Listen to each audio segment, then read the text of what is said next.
괴담을 보다 시청자 여러분 반갑습니다. 공포라디오 쌈무이 인사드립니다. 차돌 전재원 형사입니다. 공포 크리에이터 K짱입니다. 오늘도 특별 게스트는 바로 공포 미스테리 유튜버 K짱님이신데요. 오랜만에 저희가 또 근황 토크 시간을 한번 가져보도록 하겠습니다. 우리 형사님부터 근황이 어떠십니까? 저는 요즘에 이제 우리나라 주식이 이제 호황이잖아요. 그래서 저도 사실 수익률이 100%를 넘었습니다. 우와. 앞으로도 더 오를 것 같습니다. 오. 지금 형사님 근황을 물어봤는데 우리나라 경제 근황을 말씀해 주시는 아주 넓게 나가신 아예 모르는 게 없어야 돼, 다 뭐 하려면. 그래서 사회 문화. 박학다식. 오늘 촬영 마치고 우리 형사님께 맛있는 걸 제가 얻어먹도록 하겠습니다. 100% 제가 다 닦아먹겠습니다. 네. 그리고 우리 K장님 근황이 궁금하거든요.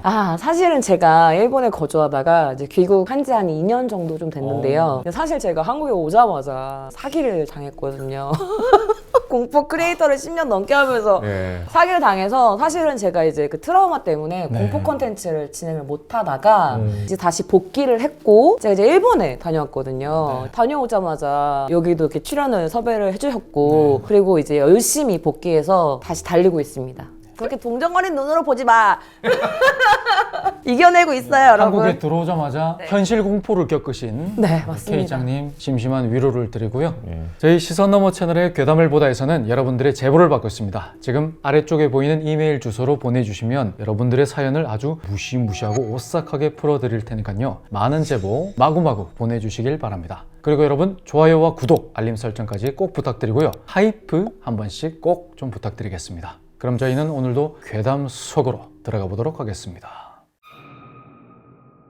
첫 번째 이야기는 제가 들려드리도록 하겠습니다. 사연을 보내주신 분은 가명으로 준호씨. 이 준호씨의 직업은 군인이에요. 몇 년 전에 아직 초임 부소대장이었던 준호씨가 유독 신경 쓰이는 병사가 하나 있었어요. 지금부터 그 병사를 가명으로 현우씨라고 할게요. 뭐랄까 숫기가 없다고 해야 하나? 워낙 소심한 편이라서 계급이 올라가도 그렇게 티가 나지 않는 그런 병사였답니다. 게다가 안타깝게도 딱히 본인 일을 잘 하지도 못하는 타입이라서 동기들이 또는 하다못해 후임들까지 묘하게 맘먹는 그런 약한 병사였죠. 그리고 부대에서 관심병사라고 하죠. 들어봤어요. 주변에서 주의해서 살펴야 하는 병사로 지정되기도 했고요. 게다가 겁은 또 어찌나 많은지 평소에는 느릿느릿하다가 어디 벌레 하나만 딱 봐도 죽어라 도망치는 그런 겁 많은 친구였어요. 오죽하면 나름 병사들 사이에서 높다는 계급인 병장을 달고서도 있는 듯 없는 듯 하면서 그나마 별 사고 없이 제대를 한 게 다였대요. 네. 그 당시 부소대장이었던 준호 씨는 어떻게든 현우 씨의 성격을 개선해주고 싶어서 노력을 했지만 별 효과는 없었죠. 그런데 어느 날 현우 씨가 전역을 하고 한 반년쯤 지났을까? 이 준호 씨에게 전화 한 통이 걸려와요. 당시가 하도 피싱이 성행할 때라서 이 준호 씨가 이 전화를 받아야 되나 말아야 되나 고민을 하다가 받았는데 전화기 너머에서 웬 처음 듣는 중년 여성의 목소리가 들리더라는 거죠. 약간 거슬릴 만큼 톤이 아주 높고 째지는 그 목소리의 여자는 자신이 현우의 어머니라고 했어요.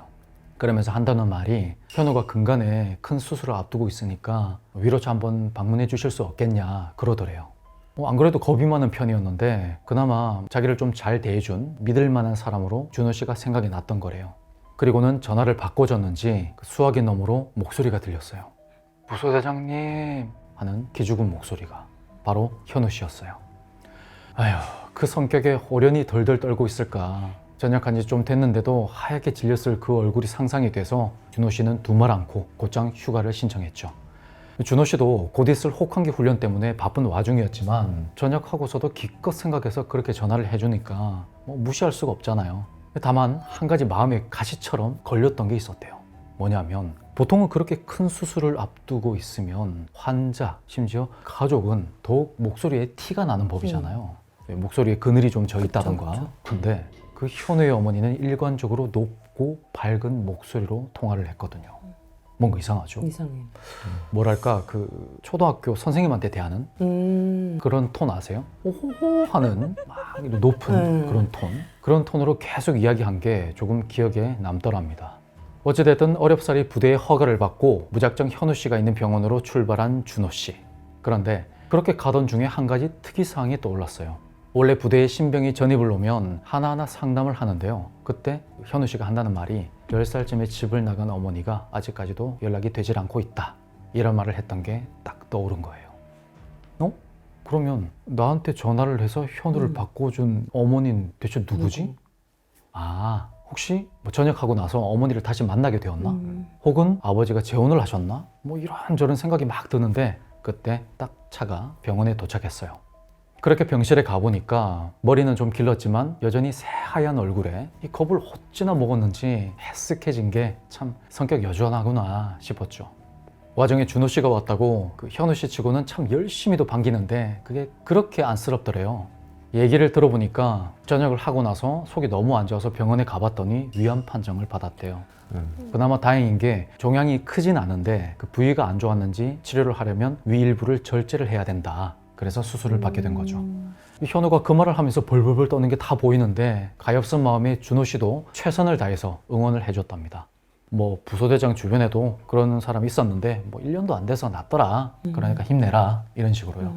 중간에 식사 시간이 되니까 또 그냥 가기가 뭐 하잖아요. 당연히 같이 식사를 하려고 하는데 병원에서 보면 보통 병원식이 나오잖아요. 그러면 환자 또는 환자의 가족이 나가서 복도에서 그 음식을 받아와서 챙기고, 근데 그렇게 음식을 들고 온 사람이 가족이 아니라 어떤 남자분이에요. 그 전까지는 그 현우 주변에서 뭐 이것저것 막 수발을 들어주긴 했는데 당초에 말을 안 하니까 그냥 병원 관계자인가 보다 그릴 생각하고 있었대요. 근데 이 현우의 개인 물품까지 챙겨가면서 막 식사 준비를 해주니까 누가 봐도 현우의 간병인으로 보였답니다. 그 준호 씨의 그런 눈치를 보고 현우 씨도 소개를 해주더래요. 자기 도와주시는 분이다. 아버지는 병원비 버시느라 바쁘셔서 사람을 붙여주셨다. 근데 좀 이상하잖아요. 그 어머님한테 전화까지 부탁할 것 같으면 좀 어머니가 좀 있어도 될 건데 심지어 아버지까지 못 오는 상황에서는 더더욱이요.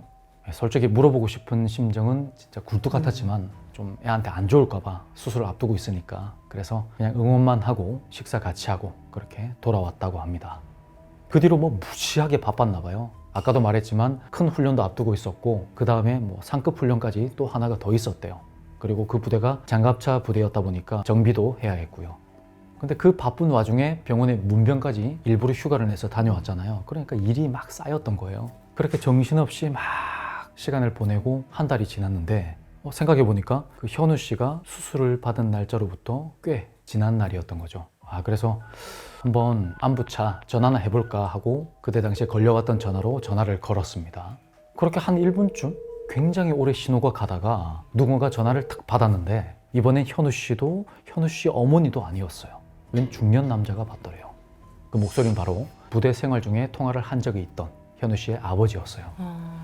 준호 씨가 그렇게 자기소개를 하니까 아버지가 금방 알아듣고는 아유 그때 정말 감사했다. 진작에 연락을 드려서 감사 인사를 전했어야 되는데 제가 요즘 경황이 없어서 너무 힘들어서 그랬다. 죄송하다. 뭐 이런 말씀을 하시더랍니다. 천만다행으로 현우의 수술이 잘 끝났대요. 그래서 이 준호 씨도 너무 기분이 좋아가지고 그러면 축하 겸 한 번 더 방문하겠다. 언제 가면 좋겠냐 그렇게 물어봤답니다. 근데 갑자기 아버님이 굉장히 당황스러워하는 그런 목소리로 그게 이러면서 누가 봐도 완곡하게 거절하는 그런 뉘앙스잖아요. 사실 이때라도 좀 눈치를 챘어야 되는데 준호 씨는 수술이 성공했다는 그 말에 좀 많이 들떴었나 봐요. 그래서 그 분위기를 눈치 못 채고 이런 말을 했던 거죠. 혹시 그때 통화했던 어머님과 뭐 무슨 일이 좀 있으셔서 불편하신 거면 제가 나중에 방문하겠다. 그때 연락 한번 주시라. 그런 말을 하니까 한동안 꽤 오랫동안 아무 말이 없던 현우 씨 아버지가 천천히 어떤 이야기를 들려주셨어요. 아버님 자신이 모자라서 아이가 어렸을 때 어머니가 집을 나가고 현우가 점점 더 유약해졌다. 아시다시피 애가 좀 많이 소심하고 그렇지 않냐 하면서요. 뭐 이거야 뭐 진작에 알고 있던 건데 왜 굳이 또 말씀하시나 했는데 아버님이 뒤이어 하시는 말씀의 내용이 좀 그래요. 최근에 현우가 병을 앓게 되면서 좀 이상해졌다. 본인이 바빠서 병원에 못 가고 사람을 썼는데 그 간병인이 하는 말이 현우가 자꾸만 혼잣말을 한다더라. 아니 뭐 그거야 원래 성격이 소심이 나서 항상 그랬는데 뭐가 문제냐 그렇게 아버님이 간병인에게 물어보니까 어느 날부턴가 현우 씨가 여자 목소리로 혼잣말을 한대요. 무서워, 아프다 이런 말을 하다 말고 갑자기 되게 밝고 명랑한 여자 목소리로 괜찮아, 우리 아들 잘 이겨낼 거야 이렇게 말을 했다는 거죠. 그리고 그 혼잣말을 아버지가 우연히 듣게 됐는데 그 목소리가요 어렸을 때 집을 나간 자기 엄마 목소리 흉내냈던 거예요. 그러니까 처음에 준호 씨와 전화를 했던 자칭 현우의 엄마가 사실은 현우 씨 본인이었다는 얘기였어요. 근데 이게 의외로 가끔 이런 경우가 있답니다. 그 중환자실에서 갑자기 막 병원을 못 믿고 좀 이상한 행동을 한다던가 극심한 스트레스를 못 이겨서 정신적인 문제를 일으키는 경우가 실제로 있대요. 원래대로라면 암치료뿐만 아니고 그것까지 케어를 해줬어야 했는데 근데 참 웃긴 게 뭔지 아세요? 이 현우 씨 같은 경우에는 오히려 그게 약이 되었대요.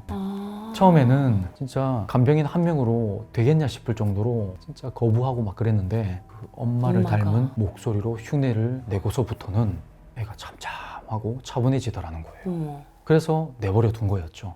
그리고 이제 수술이 무사히 잘 끝났고 이제는 그걸 치료하고 있답니다. 네. 그래서 지금은 누굴 만날 만한 상황이 아니래요. 결국 준호 씨는 그 이후로 현우 씨를 다시는 만나지 못했어요. 가끔 전화를 걸어봤는데 전화를 아예 받지 않던가 혹은 전화를 받았는데 툭 끊어지거나 이런 경우가 되게 많았답니다. 그리고 어느 순간부터는 아예 사용하지 않는 번호로 떴다고 해요. 제 이야기는 여기까지입니다. 소름. 맞죠? 근데 엄마가 위로가 됐나 보다. 그러니까 엄마가 보고 싶었던 거지. 그쵸. 그러니까 위로를 받은 거야. 엄마가 지금 이 힘든 상황에서 옆에 있었다면 그쵸. 좀 덜 괴로웠겠지 하는 그런 마음이 있었던 것 같아요. 제가 이번에 소개시켜드릴 이야기는 1990년대 초반 휴고라는 단어로 세상을 떠들썩하게 했던 사이비 종교 얘기입니다. 그때가 1991년 1월에 걸프전이 발발합니다. 걸프전 다 아시죠? 네. 그리고 12월에는 구소련이 붕괴를 합니다. 그때 당시 전 세계적으로 굉장히 혼란한 시기였어요. 그런데다가 노스트라다무스라는 예전 예언가의 종말론이 이게 같이 막 믹스되면서 그런 사이비 종교가 탄생이 됐죠. 이 휴거라는 단어는 사전적으로 보면 이게 이끌 휴, 들 거예요. 그래서 이끌어서 들려지다 그런 의미인데 이제 기독교적으로 보면은 예수가 재림할 때 나머지 신도들이 하늘로 올라간다. 하늘로 올라가서 구원을 받는다라는 의미라고 합니다. 그리고 이제 노스트라다무스는 1503년에 이제 프랑스에서 탄생한 의사이자 천문학자였어요. 근데 그 사람은 별을 관찰하고 약간 최면 상태에서 본인이 봤던 그런 이미지들을 사행시로 이제 적어놨다고 합니다. 그래서 주요 나오는 내용이 나폴레옹, 히틀러의 탄생, 2차 세계대전 발발을 하고 일본의 이제 원자폭탄에 투하된 것들을 예언을 했다고 해요. 그래서 당시 그럼 노스트라다무스의 예언이 진짜 맞는구나라고 사람들이 많이 생각을 했어요. 하지만 보면 노스트라다무스가 이 예언을 구체적으로 한 건 아니에요. 약간 추상적으로 했는데 그걸 사람들이 이제 본인의 의도에 맞게 해석을 했다고 보는 게 더 정확합니다. 당시 한국에서는 40대 이장님이라는 목사가 있었어요. 이 이장님은 원래 신학 관련된 출판사에서 번역을 일을 하던 사람이었어요. 근데 이장님은 1980년대 말에 다가올 미래를 준비하라는 제목의 책을 발간을 합니다. 그래서 다가올의 다, 미래의 미를 따옵니다. 그래서 다미성교회라는 교회를 만들어요. 그리고 곧 휴고가 온다. 그래서 우리는 미래를 대비해야 된다라고 주장을 합니다. 다미성교회는 1992년 10월 28일에 휴고가 일어난다고 얘기를 해요. 휴고가 일어나면 예수가 내려오시면서 믿었던 신자들은 구원을 받고 나머지 사람들은 다 죽는다. 그런 내용이었어요, 주로. 저도 아직도 기억나는 게 그때 당시에 명동, 뭐 서울역 이렇게 사람들이 많은 곳에 가면 편말에 휴거, 예수 재림, 뭐 대비해라, 뭐 다 죽는다 막 그런 편말을 쓰고 마이크로 이제 포교하는 사람들이 굉장히 많았었어요. 그 당시에 이제 굉장히 사회적인 문제가 됐고 휴거에 관한 책도 많이 나왔었고 방송에서도 굉장히 많이 부각이 됐었어요. 그래서 정말 휴거가 일어날지 물론 대부분 사람들 그렇게 믿진 않았지만 굉장히 좀 되게 재미있는 현상 그리고 좀 사회적으로는 또 약간 문제가 있는 현상이었었어요. 근데 제가 사이비 종교도 다뤄보고 했지만 사이비 종교의 목적은 돈입니다. 맞습니다. 돈. 그래서 이 사람들의 주요 수법은 거의 비슷한데 주로 종말론을 주장을 해요. 세상이 멸망한다. 그래서 겁을 주고 이 명목으로 이제 돈을 받습니다. 그래서 우리가 종말을 대비해야 된다. 돈을 받는 거예요. 헌금 명목으로 돈을 받고 집단 생활을 하게 해요. 그래야 다른 사람들과 교류가 못하게. 교류를 단절시키고 자기 말만 믿도록 하기 위해서 교류를 못하게 합니다. 이런 방법 방법으로 사이비 종교가 돈을 많이 축적을 하고, 이 당시에 이장님도 이런 비슷한 방법으로 이제 포교를 하고 신도들을 모아서 당시 한 34억 정도를 모았다고 와. 하더라고요. 제가 이제 이 34억이 어느 정도 되는가 보니까 한 90억에서 지금 100억 정도의 돈이 된다고 하더라고요. 이제 물가 상승률을 반영을 하면 네. 많게는 100억이 넘어가는 돈이었어요. 와. 종말론에 빠진 신도들은 휴거가 되면 어차피 돈이 필요 필요 없다. 없으니까. 그러니까 이제 자기가 갖고 있는 돈을 다 교회에 헌납했어요. 그리고 학생들은 이제 휴거가 되니까 학교 안 가고. 네. 더 웃긴 거는 이제 군인들, 휴가 나온 군인들이 휴거가 된다고 이제 복귀 안 군대 합니다. 안에서 오 진짜요? 예, 영창 간 군인들도 와. 있고, 오. 또 일부 이제 회사원들은 휴거가 된다고 사표를 내고 거기서 아니. 기다리다가 직장을 잃은 경우도 있고, 구원받는다. 휴거를 대비해서 신도들이 휴거가 되는 사람이 있고 안 될 사람도 네. 있으니까 내가 안 되면 이 대혼란의 시기에서 살아남기 위해서 격투기를 또 배웠다고 하더라고요. 살아남기 위해서 강해져야 돼. 강해져야 되니까. 아. 심지어는 와. 휴거가 되니까 살기가 싫다라고 해서 스스로 극단적인 선택을 한 사람도 있었어요. 자기는 선택 못 받을 것 같아서요. 예. 어머. 결국 사회 혼란을 일으킨 이장님 목사에 대한 정부의 수사기관에 이제 수사가 시작이 됐고, 이장님이 이야기했던 10월 28일 한 달 전쯤에 이장님은 결국 사기죄로 구속이 됩니다. 조사를 해보니까 헌금 34억은 모두 이장님이 착복을 한 거로 밝혀졌습니다. 재밌는 거는 압수수색을 해보니까 이장님 목사 집에 환매 조건부 채권이 있었어요. 환매 조건부 채권이라고. 그게 뭐예요? 그러니까 이거는 좀 약간 어려운데, 일정한 시기가 지나면 은행에서 다시 이자를 주고 이 채권을 산다는 얘기예요. 아. 그러니까 내가 이거를 그때 당시 있었던 게 3억 원짜리였는데 3억 원짜리를 사요. 3억 원을 사면 나중에 그거를 다시 팔 수가 있는 거예요, 은행에. 은행에 반드시 사줘야 돼요, 이자를 붙여서. 그걸 준비하고 있었다. 예, 근데 그 기한이 본인이 이야기한 10월 28일에 세상이 망하잖아요. 네. 근데 그 기한이 5월달이었어. 내년 그 다음에 5월 22일이었어요. 그러니까 6개월 동안. 완벽한 사기, 예. 완전한 사기군요. 그러니까 본인은 자기는 휴거가 될 사람이 아니다. 휴거가 될 사람이 아니고 본인은 남아서 대환란이라는 또 시기가 있대요. 대환란에서 순교할 사람이기 때문에 그때 활동한 활동비로 그게 모아놨다. 예. 머리 너무 웃기잖아요. 지금 뭐 말도 안 되고. 머릿속에 환란입니다. 예. 그런데 이제 심지어 이럼에도 불구하고 그 신도들은 이장님이 진짜 예수님 같은 사람이다라고 이제 우상화도 했습니다. 이제 때가 돼서 10월 28일이 다가왔어요. 당일이 됐어요. 다가오니까 이 종말을 믿었던 다미성교회 신도들이 승천복이라고 해서 하얀 옷을 입고 찬송가를 부르면서 기다렸어요. 마치 로켓이 발사되면 카운트라고 하잖아요. 네. 19, 8, 7. 딱 했는데 아무 일도 안 났죠. 아무 일도 발생이 안 했어요. 이 상황을 여러 매스컴에서 다 취재를 했고, 심지어 외신에서도 와서 취재를 했어요. 근데 아무 일도 일어나지 않았어. 그러니까 일부 신도들은 막 성경책을 찍고 집기를 부시고 난리가 났어요. 이장님을 찢어야지 왜 네, 성경책을. 그리고 또 이제 또 일부 신도들은 이 시간은 예루살렘 기준이다. 시차가 있는 거야? 시차가 있다. 그래서 좀 더 기다려야 된다. 고 이제 예루살렘과 우리나라가 한 5-6시간 정도 시차가 나요. 시차를 기다렸지만 아무 일도 일어나지 않았습니다. 그러니까 저희가 여기 있겠죠. 예, 아무 일도 일어나지 않았잖아요. 근데 갑자기 나방이 한 마리 날아갔대요. 그래서 갑자기 누군가 저게 휴거된 거다 해가지고 모두 그 나방을 쫓아갔다고 합니다. 이렇게. 나방은 무슨 죄야?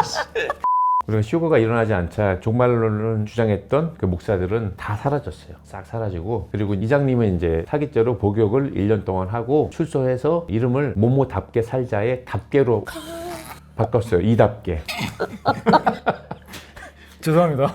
사람이 또 그렇게 덮개 같지 웃으면 안 않아요? 되는 이 덮개? 사건을 덮게. 사건 덮개. 그리고 다시 목회를 한다고 하는 소문이 있었는데, 네? 근데 정확한 건 몰라요. 다시 이제 목회를 한다는 소문은 있었는데 와. 그 뒤로 어떻게 됐는지는 정확히 알려진 바는 없습니다. 근데 이름이 특이하니까 어딘가 목회를 한다면 바로 걸리지 않을까요? 또 답게 바꿨겠죠. 목사. 또 집게. 바꾸겠죠. 그러면. 집게를 바꾸겠죠. 집게.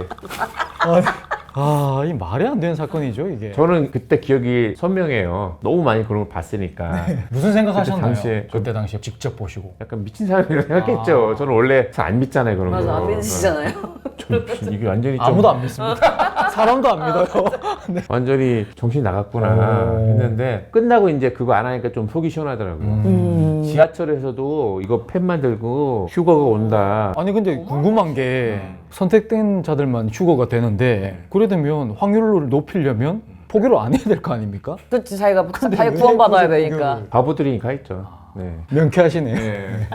지금도 아마 사이비 종교들은 어디선가 분명히 맞습니다. 이제 맞아요. 방식이 맞아요. 약간 바뀌었지만 그렇죠. 예, 분명히 이제 종말론 얘기하면서 또 돈을 달라 항상 이러고 있을 겁니다. 사이비는 진짜 없어져야 돼. 네, 이 사건이 너무 황당해서 저희가 웃음을 도저히 참을 수가 없었는데 와, 이 사이비 범죄는 정말 심각한 범죄죠. 맞아요, 그죠? 맞아요. 가정을 파탄내고 인생 자체를 송두리째 맞아요, 뽑아가는 맞아요. 그런 진짜 중대한 그때 범죄입니다. 당시만 해도 이제 인터넷이나 무슨 없었죠. 그런 정보를 접할 수 있는 매체가 굉장히 한정적이었잖아요. 그러니까 사람들이 어떤 정보를 공유하고 전하기도 힘들었고 맞습니다. 해서 더 이런 게 악화된 것 같아요. 결국 휴거는 일어나지 않았습니다. 그렇죠. 하지만 신도들의 모아놓은 재산 그리고 가정, 직장은 휴거되었습니다.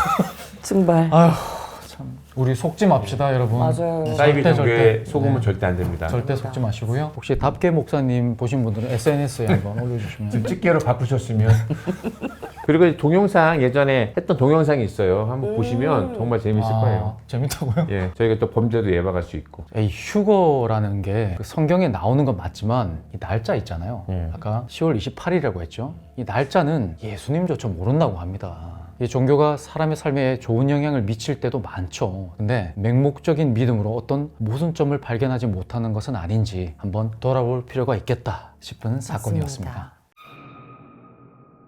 여러분, 저는 가끔 이런 생각을 합니다. 어떤 사람은 처음부터 괴물로 태어났을까요? 아니면 겉으로는 너무나 평범한데 어느 순간부터 괴물이 되어버리는 걸까요? 오늘 이야기는요, 막 괴물이 칼을 들고 막 쫓아오는 그런 공포가 아니라 우리 모두가 매일 들여다보는 SNS 안에서 아주 조용히 시작된 공포입니다. 자, 2017년 일본 카나가와현 자마시에서 한 아파트에서 9명의 시신이 발견됩니다. 특히 이제 머리가 좀 발견된 사건인데요. 여성이 8명, 남성이 1명 이렇게 해서 아이스박스에 목이 잘린 채 발견된 사건입니다. 머리만요? 9명의 머리가. 범인은 27살의 아주 젊은 남성이었습니다. 자, 이 사건이 무서운 이유는 잔혹성뿐만이 아닙니다. 그는 너무나 평범해 보였고 실로 되게 조용한 성격이었고요. 그리고 너무 친절해 보였다고 합니다.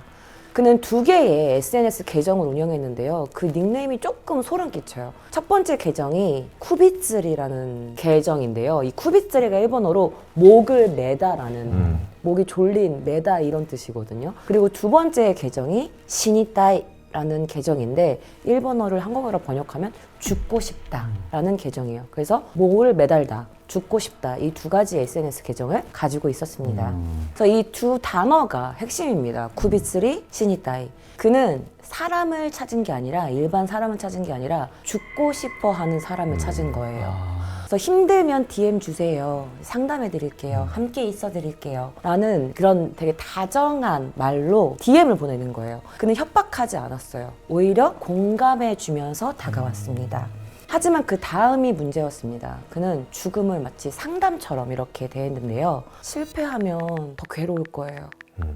혼자보단 같이 죽는 게 낫잖아요. 이런 식으로 상담처럼 보였지만 사실은 목적은 상담이 아니었던 거죠. 자, 경찰은 어느 한 커플이 첫 번째 최초의 피해자일 거라 보고 수사를 시작했습니다. 범인의 그 순서는 이랬어요. 일단 만나요. 여성이나 남성을. 그리고 같이 술을 마시면서 공감을 해주는 거죠. 그리고 자신이 살고 있던 자마시 아파트로 이동을 합니다. 그리고 그렇게 살인을 저지르는 거죠. 자, 그러던 중에 연락이 닿지 않던 자신의 여자친구가 걱정된 어떠한 남자친구가 SNS를 보게 돼요. 자신의 여자친구의 SNS를. 그런데 거기에서 어떤 남성과 나눈 대화를 발견하게 됩니다. 그리고 이 가해자는 이 남자친구에게도 접근을 해요. 자신의 여자친구를 걱정하던 남자친구에게도 접근을 하는데요. 우리 같이 얘기 좀 해봐요. 우리 같이 좀 한 잔 마시면서 대화 좀 나눌까요? 이런 식으로 또 의심을 지으면서 그 남성에게 접근을 한 거죠. 그리고 결국 그 여자친구를 걱정하던 남자친구마저도 그의 아파트로 가게 됩니다. 이 부분에서 되게 중요한 게 뭐냐면 이 범죄가 충동적으로 일어난 우발적인 사건이 아니라 은폐까지 한 아주 계산된 계획적인 범죄였다는 겁니다. 자, 23살의 여성이 실종이 되고 신고가 들어가요. 그리고 경찰이 수사를 하고 그의 아파트를 방문합니다. 문이 열리고 방 안은 깨끗하게 정리되어 있어요. 특별히 난장판이지도 않았대요. 생활감은 있지만 깔끔할 정도였고 그리고 이상할 정도로 굉장히 적막했다고 합니다. 바닥을 봤더니 피해자의 가방이 발견돼요. 그래서 가족이 물어봐요. 내 동생 어디 있어요? 내 딸은 어디 있죠? 그랬더니 그가 손가락질을 하는데 거기에 아이스박스가 있었어요. 일반 가정용으로 보이는 아이스박스였는데요. 뚜껑은 닫혀 있었습니다. 뚜껑을 열어보니까 그 안에는 사람의 모습으로 존재하지 않은 채 목만 발견됩니다. 차갑게 밀폐된 공간, 그리고 공기가 완전히 다르게 변하는 순간이었습니다. 한 사람의 인생이 마치 물건처럼 이렇게 정리되어서 분리되어서 토막난 채 발견된 이 사건. 그 순간 가족은 더 이상 우리 딸이 지금 어떻게 돼 있을까, 내 여동생이 뭐 하고 있을까가 아닌 왜 내 여동생이 여기에 이렇게 이런 모습으로 라고 하면서 좌절할 수밖에 없었다고 합니다. 자, 그는 말합니다. 목을 졸라서 기절시킨 뒤에 죽여버렸어요. 목소리는 떨리지 않았다고 합니다. 굉장히 담담하게 마치 설명하듯 자신의 범죄를 자백한 건데요.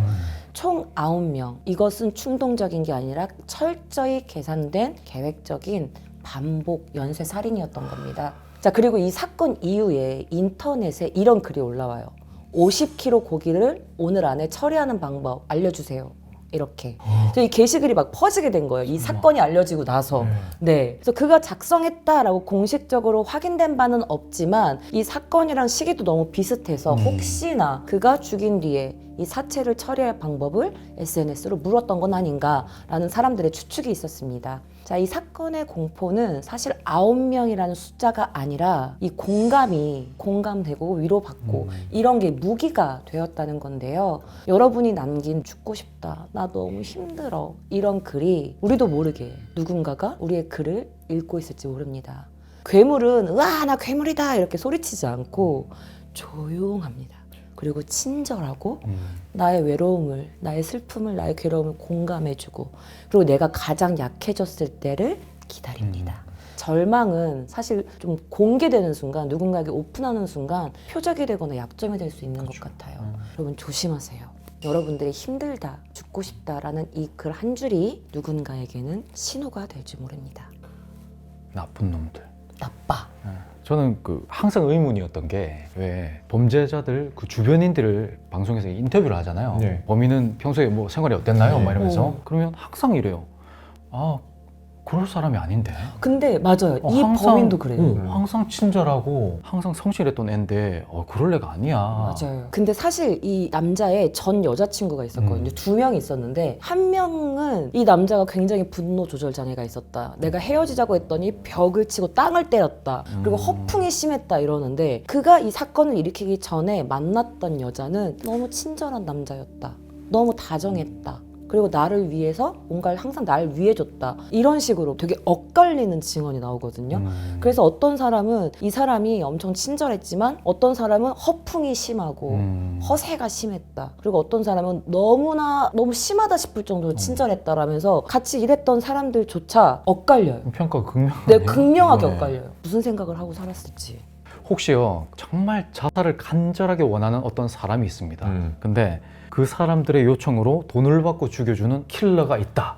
그러면 이 킬러는 어떤 죄로 처벌받게 되나요? 그런 걸 위해서 법에서 미리 만들어 놨습니다. 형법 252조 보면 촉탁 승낙에 의한 살인죄가 있어요. 그게 형이 한 1년에서 10년 정도로 기억을 하는데 1년에서 10년이요? 낮게 한 가장 큰 이유는 네. 승낙이 있었다고 보는 거예요. 그러니까 누군가의 부탁을 받고 살해하는 거를 누군가의 부탁이 없이 그 의사에 반해서 죽이는 거하고는 차별을 둔 거죠. 그 진짜 확실한 증거가 있어야 되겠네요. 있어야죠. 네. 촉탁 승낙했다는 그런 뭔가 동영상을 물증이 있어야지. 찍어놓는다던가. 물증이 있어야 촉탁 승낙에 의한 살인죄. 그러면 얘기 나온 김에 그 자살 방조죄와 차이점을 간단하게 설명해 주셔도 좋을 것 같아요. 자살 방조라는 거는 실행의 문제죠. 촉탁 승낙 살인죄는 죽이는 그렇죠. 행위를 네. 한 거고 자살 방조죄는 뭔가 필요한 물품을 제공했다. 구해준다. 예.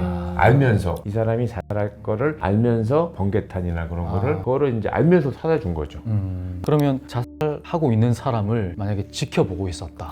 그것도 방조죄인가요? 그건 아니에요. 아니에요. 그거는 무슨 그걸 죄예요? 하려면 네. 내가 이 사람에 대해서 이 사람 위해를 방지할 의무가 있어야 돼요. 부작위 아닌가요? 그러니까 부작위엔 살인죄가 네. 되려면 네. 그 부작위엔 전제 조건은 내가 어떤 책임이 있어야 돼요. 그렇죠. 그 사람의 어떤 보호자라던가 아니면 학교 선생님 뭐 그런 정도의 책임이.